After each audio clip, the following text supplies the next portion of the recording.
नमस्कार दोस्तों, आज हम बात कर रहे हैं defence research and development organisation के अंतर्गत institute of nuclear medicine and allied science के अंतर्गत अप्रेंटिस 2024-25 के रिक्रूटमेंट नोटिफिकेशन के लिए।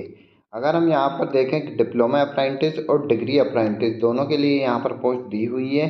डिप्लोमा अप्रेंटिस के अंतर्गत देखें तो डिप्लोमा इन कंप्यूटर इंजीनियरिंग के लिए 3 वैकेंसी है, डिप्लोमा इन इलेक्ट्रिकल इंजीनियरिंग के लिए 1 वैकेंसी है, डिप्लोमा इन मैकेनिकल इंजीनियरिंग के लिए 1 वैकेंसी है, diploma in medical laboratory technology के लिए 4 वैकेंसी है, diploma in modern office practice के अंतर्गत 11 वैकेंसी है, diploma in library science 1 vacancy है।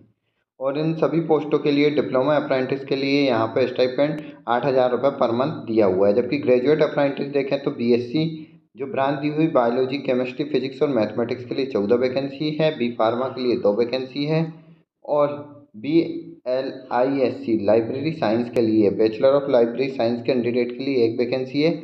और इन तीनों ग्रेजुएट के लिए जो स्टाइपेंड है वो 9,000 रुपये यहाँ पर दिया हुआ है। इम्पोर्टेंट डेट्स की बात करें तो ऑनलाइन एप्लीकेशन की स्टार्टिंग डेट 15 अप्रैल 2024 है, लास्ट डेट देखें तो 15 मई 2024 है। सबसे पहले अगर हम यहाँ पर देखें इम्पोर्टेंट पॉइंट, तो कैंडिडेट जो रहेंगे सिलेक्शन वो मेरिट बेसिस पे सिलेक्शन होगा।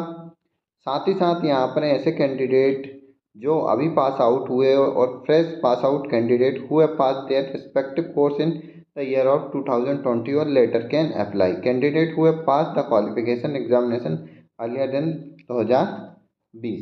तो यहाँ पर 2020 के पास जो पास आउट कैंडिडेट है वो इस पोस्ट के लिए एलिजिबल है। साथ ही साथ पीजी डिग्री कैंडिडेट इस पोस्ट के लिए एलिजिबल नहीं है। और ऐसे कैंडिडेट ग्रेजुएट, डिप्लोमा होल्डर हुए ट्रेनिंग और job experience for period of 1 and more after attaining the essential qualification are not eligible to being engage in the apprentice under the act. साथ ही साथ अगर हम यहाँ पर देखें तो जो ट्रेनिंग रहेगी अप्रेंटिसशिप के लिए यहाँ पर 12 मंथ के लिए रहेगी from the date of joining of apprentice. अगर हम इम्पोर्टेंट नोटिफिकेशन और डिटेल जानकारी के लिए अगर हम यहाँ पर देखें तो आप www.mhrdnats.gov.in पर विजिट कर डिटेल में नोटिफिकेशन प्राप्त कर सकते हैं।